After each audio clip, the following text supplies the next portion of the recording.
So thank you everyone for coming on this beautiful summer day.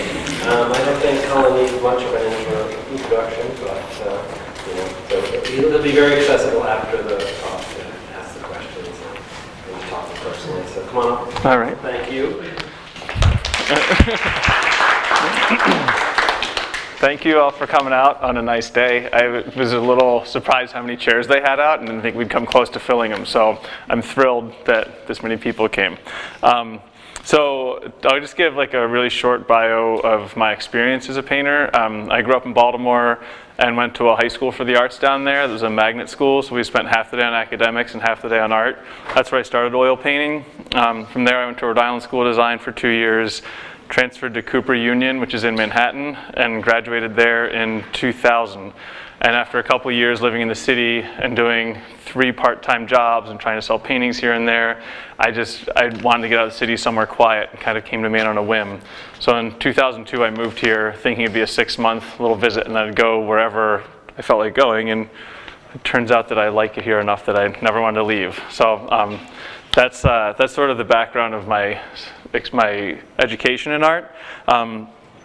The theme of this show, I call the show Color Notes, because the more time I spend painting, the more time I'm trying to figure out how to go from less of just kind of painting, trying to recreate the colors in the scene exactly as I see them, and more trying to create a feel to the painting, like a color feel, using a color idea to either try to recreate a sense of light or an emotion or some kind of whatever the pull is that draws me to the scene or draws me to the subject.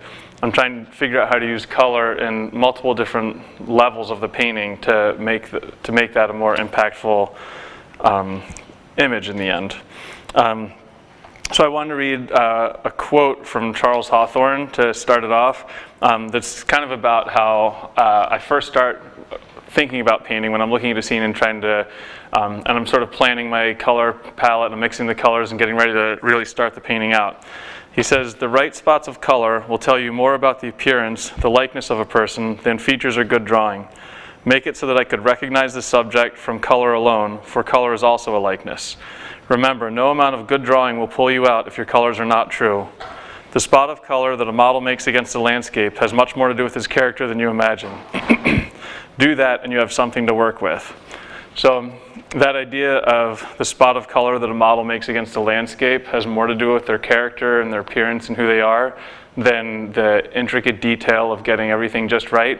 That's the starting idea for all of my paintings, is what story can color alone tell me about the subject.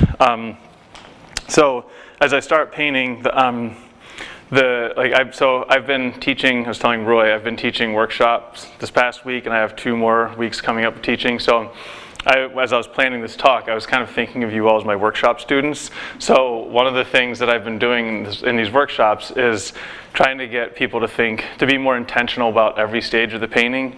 It's really common for people to think, that to know that they have to mix their colors carefully and put the paint down purposefully, but the first stage of painting, the design process, the observation, and trying to figure out how to organize this complicated world, especially when we're doing a landscape scene where there's a lot of information in a busy harbor and you've got to figure out what your overall design is going to be. That intentionality has to start right from the very beginning and go straight through.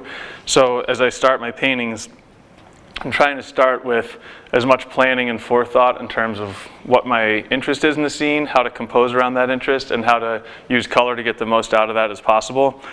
I'm trying to think from the beginning about the big shapes of color. So there's sort of the hierarchy of my color decisions are starting with something like this painting, where there's a lot of information in this. There's a lot of smallish brush strokes sort of defining the different boats and highlights, but overall there's basically a dark value up top and then kind of a middle to light value and then a dark hull and then more kind of a light value. So it breaks down into just a couple big simple color and value shapes. So even something that's as busy as this, I'm trying to figure out as I start painting it, how can I calm down some of the busyness of the agitated, sort of crowded harbor scene and make this a lot much more, there's variation from lights to sort of light middle values, but it's mostly kind of a light middle value with a dark anchor up here and a dark anchor down here. So I'm starting with those big color shapes, and then on top of the dark and light, with each of these scenes, I'm trying to sort of choose a color key right from the very beginning. So the color key is what I think that's the big decision that really does the most to set the mood for the paintings. So when I think about color key, it's sort of this guy over here has really bright oranges kind of going across into these teal blues and the bright yellow. So it's sort of basically an orange and blue painting with a couple bright yellow highlights. This guy has sort of a teal to purple kind of range. This one's a much softer kind of salmony, pinkish, creamy color into those purples with just a few deep greens. So I'm trying to pick just a couple sort of dominant colors and kind of giving myself restrictions in the colors. So I'm not just matching every single color I see, but trying to create a sort of a big, simple color idea that I can start with and then add more complexities to that as I go. That color key is sometimes trying to decide right from the beginning, is this something that should be sort of a really soft, peaceful kind of scene, like these two, or something that's got a little more of kind of a energetic vibe of this really intense purple to yellow combination. I'm going to take this off the wall because some of you guys can't see it. Sorry, Roy. I know you guys did a great...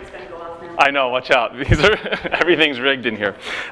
Like this guy, it's a kind of a quirkier scene anyway, but I really like the really kind of electric color scheme of the teals to the oranges. So every painting, like this guy, this was in the spring in a boatyard in Spruce Head. It's more of a front lit scene, so there's a softer, it was a slightly overcast, softly front lit scene. Everything, there is that value organization of just a few dark pieces, and then overall kind of a soft, warmish light throughout the whole thing, but it was a really peaceful day, and it was a beautiful day to be standing out there painting, and I wanted to kind of capture that peacefulness in the color decisions. Whereas this guy, as you come through Portland and see this kind of stuff going on, you think about the traffic you're going to be dealing with and the noise, it's a little more agitated, so I wanted to have fun with that agitation and make the color also agitated. So each step along the way, I'm kind of trying to decide how to use those decisions to describe what I'm interested in. One thing that I always look for in terms of adding interest to a scene is, like, let me get this where there's a little light on it. So this guy, there's a really intense difference between the warm orange and the cool blue right as they're next to each other. When they get close to each other, since they're the same dark light value, they're sort of a middle value and really saturated opposite ends of the color temperature range, they have this vibration where it's almost hard to look at them. Sometimes that can be a way to sort of recreate the sense of light in the painting. Like when we stand outside and look at the landscape, there is, even on a bright day, there's a lot of grays and browns and greens, and if you just match those colors exactly right, the painting will be accurate, but it won't be accurate to the feeling of sunshine bouncing off of things. But if you can find ways to have this like salmony red next to this bright teal, and your eye kind of can't rest on it, it kind of recreates the feeling of sunlight bouncing off of things and that richness of light. So sometimes I'm doing that right in the beginning, just knowing that orange and blue on that big color key scale are going to do some of that. And then I'm just going to put this here for a sec. Other times I'm using that same vibration idea on a much smaller scale as I sort of go from my overall purple to yellow range. I'm blocking in the big color relationships, and then as I come in, I want to find where in these highlights there might be a slight bluish tint or a yellow tint or a pink tint. So if you see up close on some of these, there'll be, like here, this goes from kind of pink to yellow to bright clean white. So even within just the highlight strip, I'm trying to find different temperatures of that highlight, because that's a moment where I want the painting to shimmer and shine. So I'm trying to use the richness of that chroma to vibrate the painting and get a little extra activity there.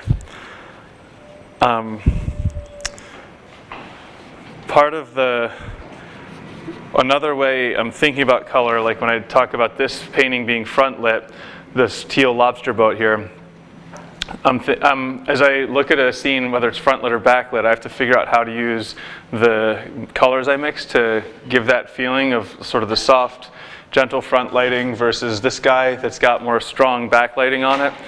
This one is going to be much more in that sort of middle to light range throughout the painting with just a few crisp dark pieces, and those dark shadows kind of hold the painting together with a few strong notes.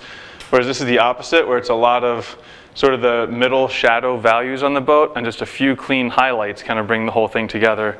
So I have to consider what, sort of what the lighting situation is and how to capture that along with my own personal feeling about the scene. And the other thing, I keep bringing this up because it's a quirky painting, but it's one of my favorites from the show, because I think partly because it's quirky and partly because it's got some crazy color in it. But it's got, I also like to look for conversations within the image where the colors kind of relate to each other, and sort of your eye can kind of bounce back and forth between specific little moments. Like this bright yellow down here, which I don't remember what that was. It's not as important to me what the detail of that information is as much as having the intense yellow there that bounces off of the pedestrian crossing sign, or this really bright blue awning here to the blue sky and the way those tie together, or some of these orange cones here and how your eye kind of, it's a big orange mass and then it sort of scatters into a few little pieces. And even within the big, like this pavement over here, there are little like purplish tints in the pavement or teal tints that are very softly, it's sort of that vibration we talk about, but it's a very subtle form of the vibration where instead of having a really obnoxious color combination, obnoxious in a good way, I mean, where they like kind of activate each other, it's a really soft, like the teal against this sort of warm, and then this cool purple next to it. The eye just kind of like, you can't quite rest completely on it. You can, as long as these are basically the same in a black and white photo, they'd read the same, then the colors can have this little activity in there that kind of makes the whole experience a little bit richer. So the, let me see. So the, for me, I keep talking about these, the main interest to me in these paintings is basically just a visual interest in the world. Even though they're paintings of lobster boats or birch trees or a working harbor, the subject isn't as interesting to me as just the sort of the abstract arrangement of those big shapes of color. So the place that I start with these is when I'm looking around for something to paint. I see something, whether it's sparkle on the water or like those little color conversations in the working truck painting or this really busy harbor, whatever it is, there's something that makes me want to paint it, and the first thing I have to do is figure out what it is about that, and then basically try to figure out how to build a painting around that idea, and trust that my visual interest, that there's something there to work with. It's sort of, I know the subjects matter more to other people than they do to me, but to me they're basically an excuse to play with color, an excuse to paint about my interest in the visual world. Like when I go out, whether even just looking at this street, you can find all these smaller moments or the big landscape itself where there are all kinds of little things that can be a spark of an idea. For me, that spark usually comes through color, and I'm trying to push those color relationships into slightly more, even though they're realist paintings, into kind of more abstract ideas about how to use the color. As I paint, as I talk about the painting being abstraction, for me, what I want to do is to basically just suggest enough information that you guys, as the viewers, can finish the painting. If I can keep my brushwork loose enough that I'm suggesting forms instead of illustrating them, or kind of describing big shapes and color relationships instead of defining. I want to paint shapes, not nouns, basically. So if I'm painting apple, it's a series of red patches that comes together relating to whatever patches of color behind it. Not, this is an apple, how do I make it look like an apple? And if I can stay in that mindset and stay in my purely visual interest in the world, then ideally you guys get to engage and be artists yourselves in how you finish the painting. There's a guy, Charles Mavalli, had some, he did beautiful paintings in Massachusetts mostly, but he was a great New England Impressionist kind of painter and did a lot of painterly paintings. Painterly, by the way, this is another one where I teach. I use the word painterly all the time, which you can't really look it up, I don't think. It's not like a real word, but painters use it all the time. So the way I define painterly is basically showing how much you love what you're doing by how you handle the materials. So Charles Mavalli talks about painterly painters and says that they admit that nature is full of detail, but they also insist that the eye sees little of it. Constantly moving and changing its focus, it sees 3/4 of the world as a blur. The painterly painter is obsessed by what the eye doesn't see. Dutch painters made grasshoppers look like grasshoppers, and you saw the veins in the legs because the artist painted them. But when the legs aren't painted and you still sense the veins, curiosity and interest are added to the simple admiration. Then industry gives way to the magic of art. And that idea of just suggesting the legs and suggesting the mesh of the lobster traps or whatever it is that you could get lost in that minutia of the detail, if you can keep the observation free, then and kind of focused on the big picture color scheme, then I feel like that's when, for me, that's when my paintings start coming together. Another way of putting that, that another artist said, Ken Cooley, says that painting is talking with the hands made permanent, where you're not actually like making an apple with your hands. You're just kind of talking about an apple and you make an apple with your hands, but painting's kind of doing, it's just that little bit of a suggestion, but it's just enough that you can bring it home and kind of figure it out on your own after that. So for these paintings in this show, there's a lot of different subjects and a lot of different color schemes. It's not about just blue-yellow relationships or orange-teal or whatever it would be, but it's just basically about my overall interest in getting to understand color better and how I can mess with your emotions, with how I play with the color, and how I can create stronger and more interesting harmonies, and ideally keep getting better at capturing the feeling of light through color. But it's basically, the show is kind of an expression of my own searching to see the world better and try to copy it better through my paintings in my own way. So I don't know, does anyone have any questions? Yeah? How did you settle on the medium of oil painting? How did you get there? I just kind of played around. When I was in the high school, we did everything. We had figure drawing, painting, printmaking, photography, and I think oil painting just fit best with me. Have you ever moved away, like, I'm going to try pastel for a week, or I'm going to do watercolor for a week, or graphite? Or not much. I've tried my wife and I went on a honeymoon to Africa, and I brought watercolors, and I was pretty convinced I'd never want to do that again. The way I paint is very loose and gestural and like a little sloppy kind of, because I kind of find my way as I'm going. And so the couple times I've tried acrylic once, and I love painting in oils, and it kind of, at this point it's basically like my handwriting just feels natural in oils. Like there are things I don't have to think. I can prioritize kind of the bigger, like to me the color ideas are complicated abstract ideas, and I don't have to think about how do I get a piece of color to even sit down on this, which I do with pastel, watercolor, acrylic. How many paintings do you do at one time? With the bigger one, it depends. When I'm painting outside, like the little guy up top, I think both of those were done basically in one sitting on site. Like, so I do a lot of painting outside in the summer on location. Actually, this guy too. This whole wall was done on location, and the birches are in my front yard. So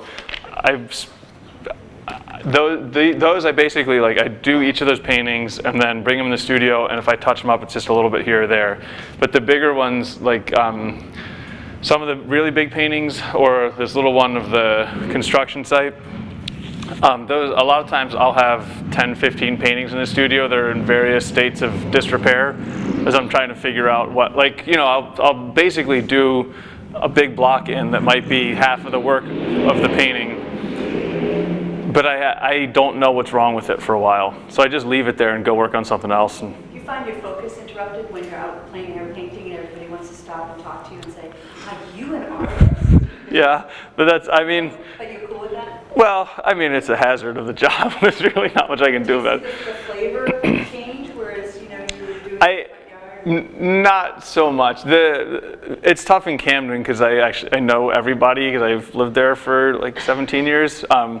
But I'm really comfortable with it when it's a short interaction. A hello, I introduce myself, I hand out a business card if I don't know them. That's one of the reasons I think that my career has been as solid as it has been, is that I'm pretty much out all summer promoting myself. Every time I'm out there at my easel, I've got business cards in my bag with my paint so I can hand them out. So that works out well. I've become less patient as I get older. I know I've still got a baby face, but I've been standing on the streets of Camden for a long time painting, and in the beginning I was perfectly happy to chitter chatter away, and now I'm just usually, you know, standing in the sun. I've been out there for like 4 or 5 hours, just getting exhausted and dehydrated, and someone comes up with the same joke that I've heard like 5 times that day. I just think, I'm not in the mood. Graphic designer? I think composition is entirely graphic design. Like it's organizing big shapes of color and value. I want to talk about the painting that you are fond of, Mm-hmm. brought you on land.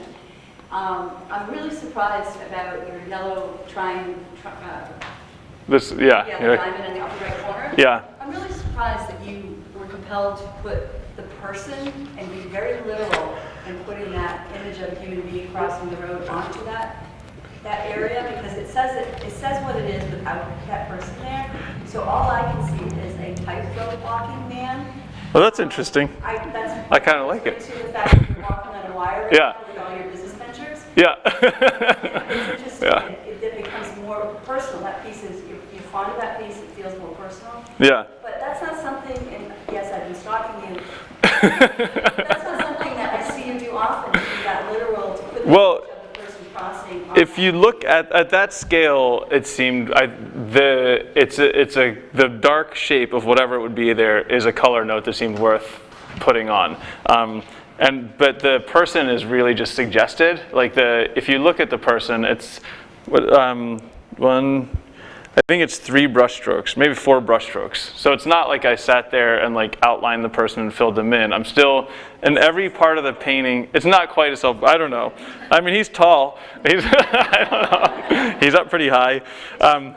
Yeah, I think, I do remember considering whether or not to put the person in, but I felt like at that scale, I need to have something on it. Like at this scale, I don't have to put every little white stripe on the cone in exactly right, but I did think it needed a dark note, and it happened to be a person crossing the street. I liked that the person was going into the scene and not out of the scene. Yeah. My eye up there for. Well, I think the yellow, the blue, this is like easily the most intense part of the painting, and so there are like rules of composition that I don't always follow, or the last class I was just teaching was about design, and I don't like the rules of composition where you have to you can never divide the canvas in half with a horizon line. You have to have your main moment of interest dumped somewhere in a corner or whatever. You should have one. There is a rule that you should always have one strong actor in the painting and everything else is supporting actors. And color-wise, I think this is the strongest actor in the painting, and everything else is supporting. But subject-wise, this truck kind of is in a black and white photo, the truck would hold your interest and everything else supports it. But I kind of like when in different aspects of reading the painting, you have different starring actors. It's one of the reasons I like really busy scenes, like this dock, which is right down the road here, or this one in Camden, where there's a lot of different stuff going on, but there are couple of little red notes that kind of bounce your eye around that have a very tight little conversation in here, or this really warm purpley dark kind of connects to this little purple dark back there. Overall, the painting is about a lobster boat, but as you look at it longer, you start seeing little sort of inside conversations, like the background conversations. And my last part of my long question is, first, thank you for letting me. That's fine. I think they're the ones letting you, but yeah. Where are your figures? Where is no figures? The paint, Yeah. like the paintings I've been doing that are figurative are pretty much always paintings of my kids. Yeah. And I think I did 4 of them this past year that were all pretty big, and I guess there was one that was very color-wise, but like I wanted to have this show, even though the subjects are totally scattered, I wanted to have a cohesive idea where there actually was a through line. And I love the figures, I'm really proud of them, and I always want to put one like anywhere I can, but it didn't make as much sense with the show to just throw it in there, because like, hey look, I can paint kids too. That felt like how it would have been to put the paintings in. You said that's a busy harbor. Yeah. It's not busy. No, busy, like visually busy. Okay. Yeah, like there's just a lot of stuff. Yeah. Okay. Yeah. What's? I'm a painter too, and I recently started a job as an art teacher, and I'm just curious, like, how has your teaching influenced your painting? So every time I teach, I get like the same way. Like when I teach, the main thing I'm trying to do is break people their bad habits, and teaching actually does that for me too. Like I get lazier about design. I'm still pretty purposeful about colors, but sometimes like I could be better with my brushwork or a little more adventurous. So at the end of teaching, my fundamentals are way stronger, but it's exhausting, so I don't like to do it too much. I try to limit it as much as possible, because it's partly because I want to spend more time painting, and partly just because I get a little nervous talking to a crowd, so I spend a fair amount of time thinking about this and what I'm most interested in the show and how I can talk about that.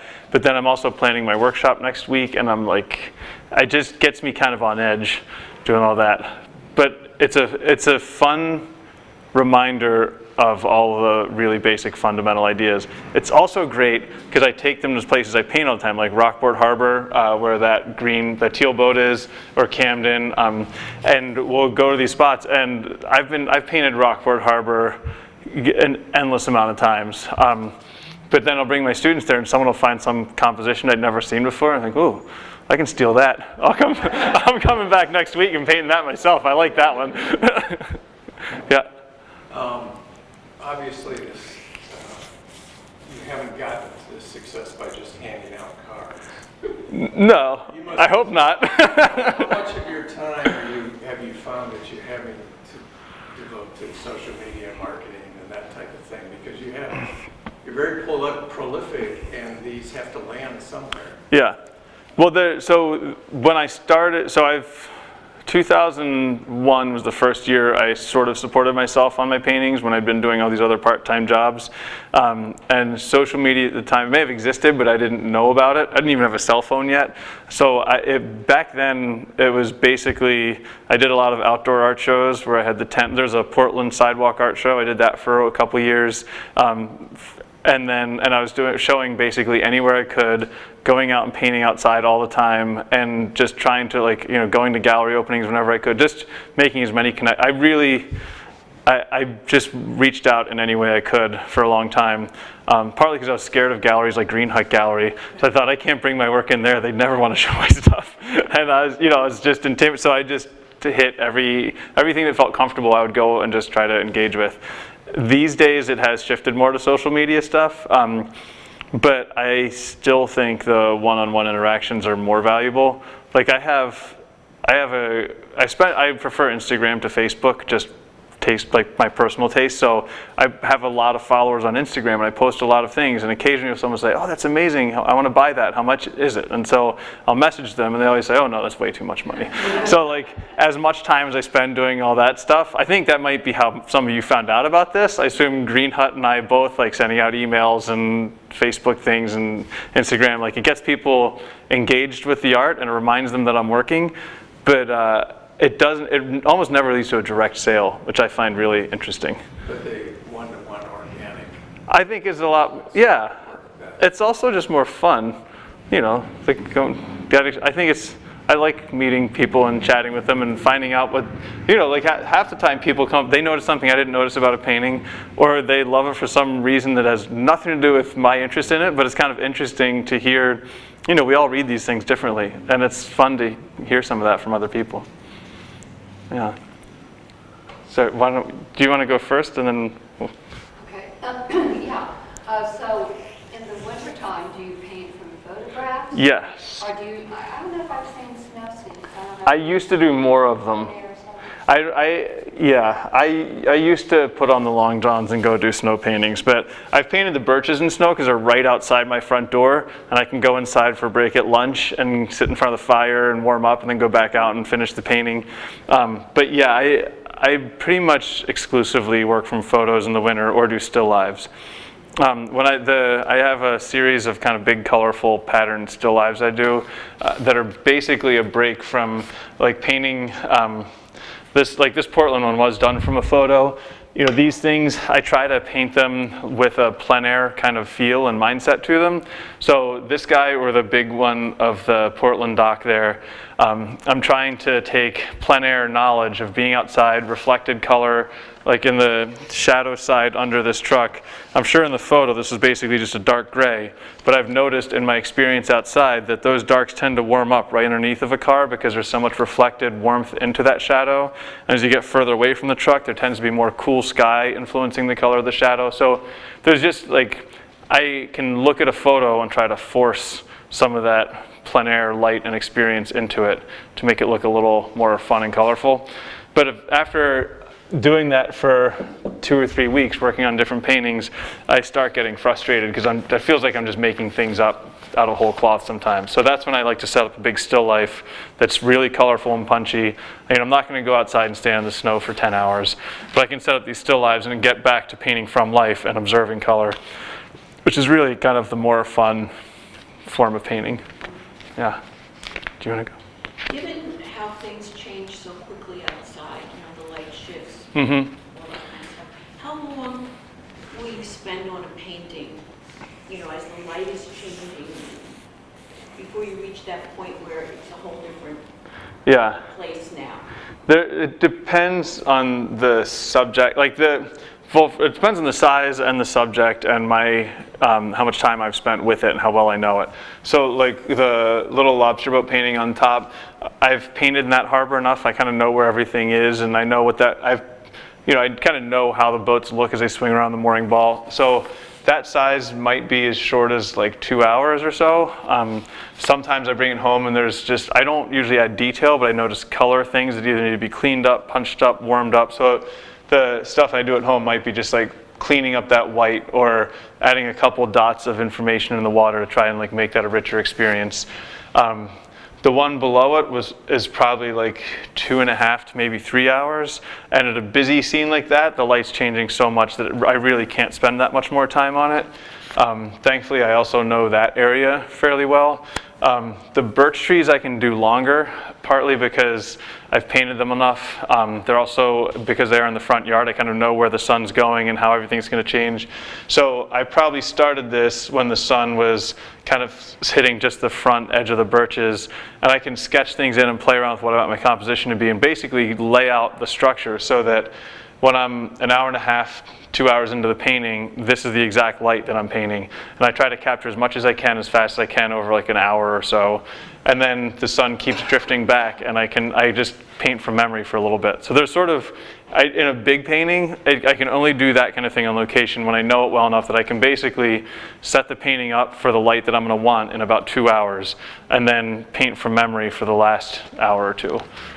And then even these, as well as I know them, I often do, like I brought in those little changes in the color and the highlights back in the house. I think I did get the branches, I got most of it done, but there may have been just a couple little notes here and there. Yeah. Will you do thumbnails before you start, or did you just go right? Like for the big ones of the kids, I always do thumbnails, partly because I really like painting figures, but they're really hard. I know lobster boats better than people at this point in terms of painting. Like I can sort of know what it's going to feel like as I'm getting the composition ready and how it's sitting in the water and the direction it's facing. But with figures, I have to sort of play around and see how it's going to feel, how this photo is going to look it's kind of turned into a painting, and color-wise, how things will kind of harmonize together. But with these, I just go, with pretty much everything I do plein air that's landscapey, I just set up and start sketching with the paintbrush and then just put color shapes in and start going. Yeah.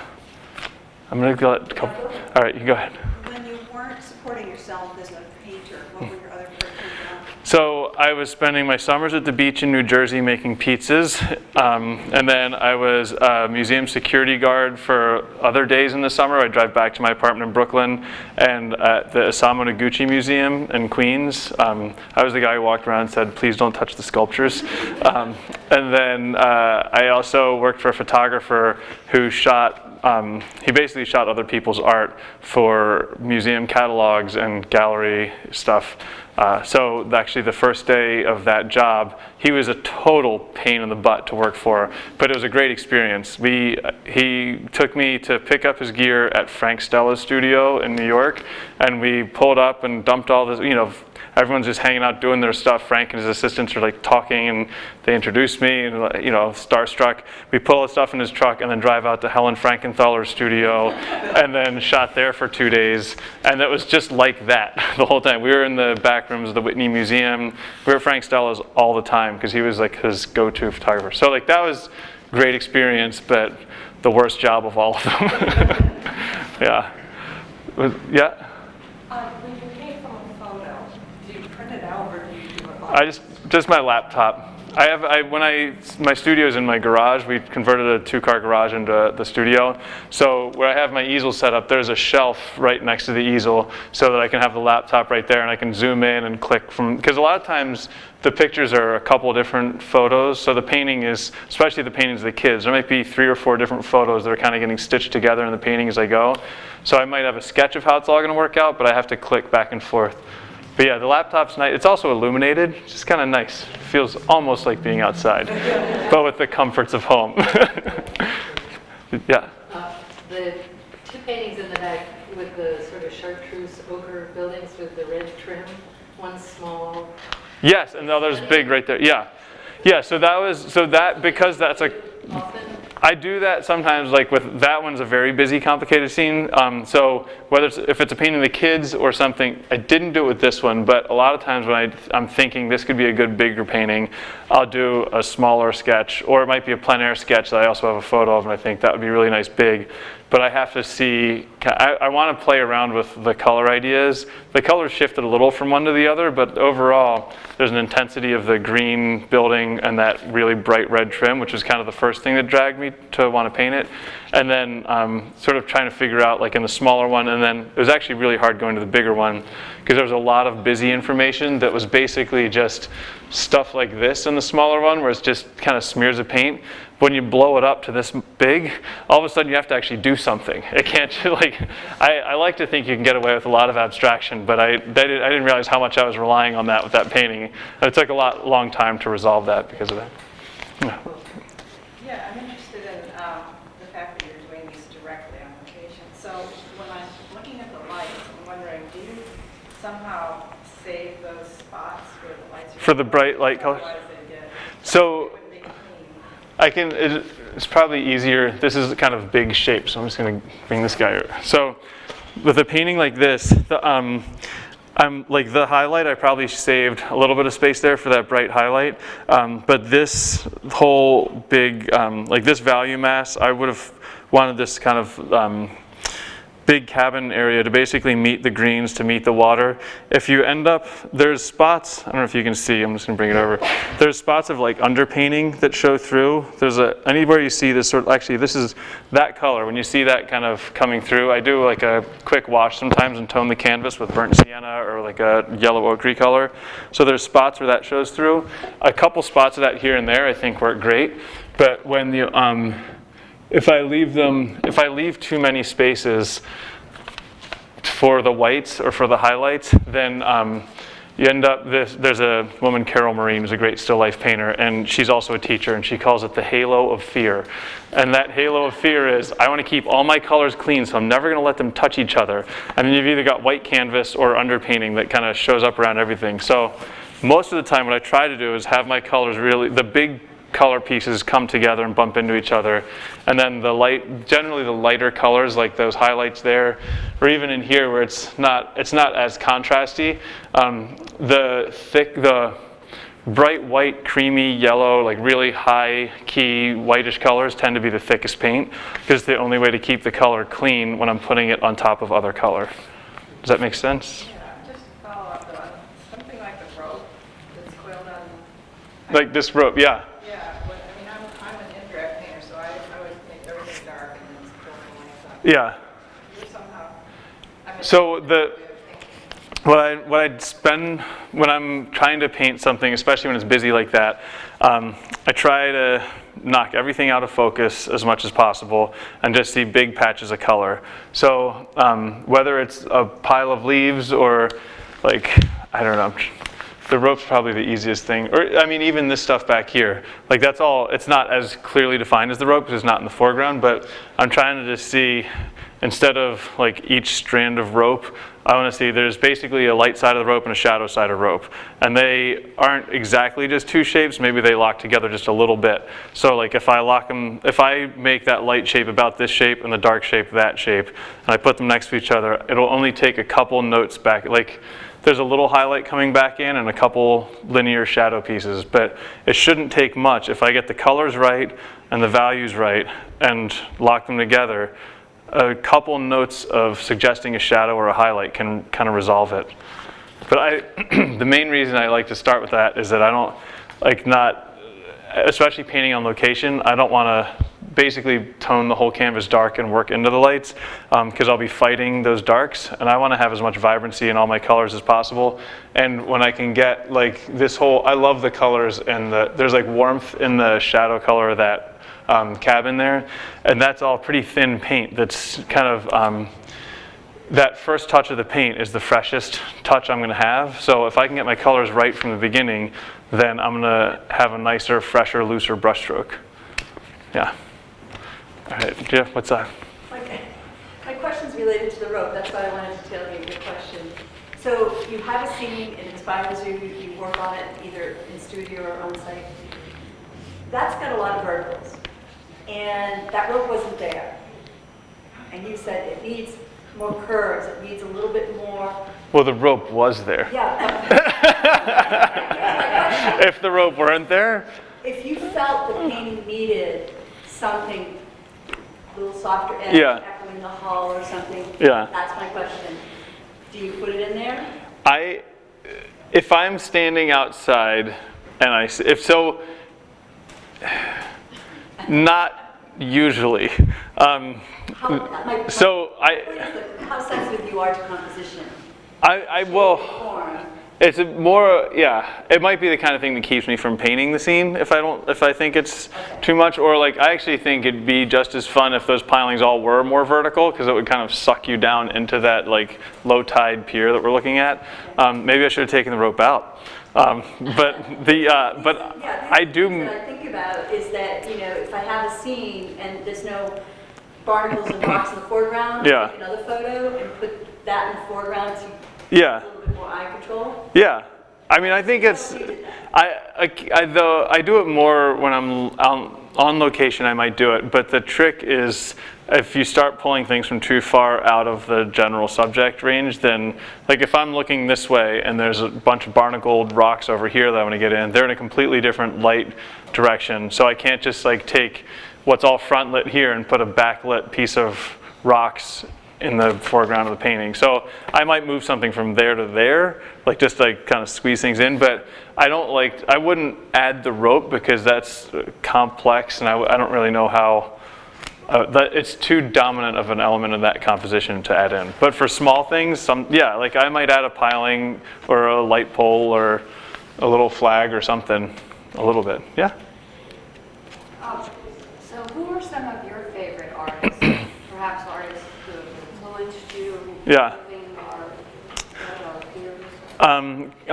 Or Kany Hayes, I first saw her work here, and a lot of these color things, it's trying to figure out what's in her brain. I think her paintings especially like I still remember some of the paintings I first saw when I saw her here, and maybe it was just that first impact of seeing them, but the colors were so wild and so perfectly harmonized, even though they were crazy, that I still can't quite figure out what she was doing. But I'm kind of working on that still. But I think she is one of the most impressive colorists that I've ever seen around here. And then for like what I mean, I guess Sorolla would be pretty big. It's like the Spanish version of Sargent, kind of. He's also great with his color and light and like really loose gestural brushwork. Willem de Kooning was a huge one when I was in college, and even though I paint realistically, I try to think about how he handled the brush and how expressive and interesting and gestural his work was, and controlled gesture, which is really nice. And even though it seems like Monet is kind of the obvious one, because I'm kind of an impressionistic painter, and I never really want to say Monet, but every time I go to a museum and see his paintings, I'm like, shit, he's really good. So he's definitely like kind of the top of the list. Like when especially, yeah, like his water lily paintings and the amount of abstraction, those really are just abstract paintings, and they're killer paintings. Yeah.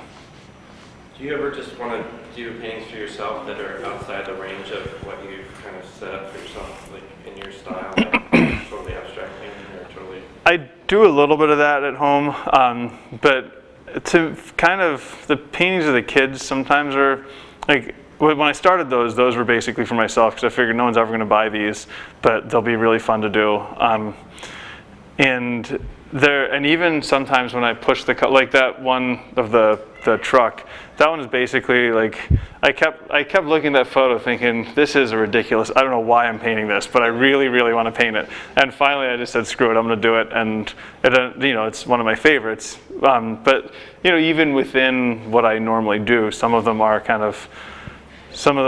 really like, they feel like they're kind of outside the norm, but I just want to play with them and do them. But I don't do anything, like, I do still try the watercolor sometimes, which is clearly a waste of my time. But it's, it's fun to do sometimes. Yeah.